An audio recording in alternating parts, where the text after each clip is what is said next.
Sasa iko wengine mumeshikana hapa Rift Valley na wana vijana wengine huko kwetu ati wanapanga siasa ya 2032. Nyinyi mnataka kumrithi Rais William Ruto akiwa hai.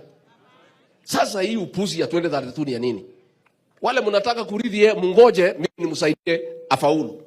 Few leaders from this region who have proximity to the president ndio wanakoroga siasa ya huko kwetu. Kudanganya watu waanze kupanga mambo ya 2032.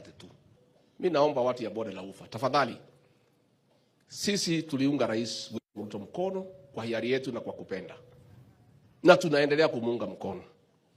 Tunaomba heshima kidogo.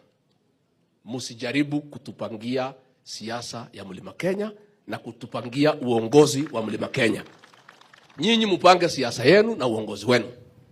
Siku Rais William Ruto atastaafu after 10 years. Sisi hatutaingilia vile mnataka kupanga. Nyinyi mtapanga wenyewe. Siasa ya huko kwetu hamwezani nayo ni ngumu sana. Huko ya mlima ni ngumu sana. The politics of the mountain is so complicated. It can only be understood by the mountaineers.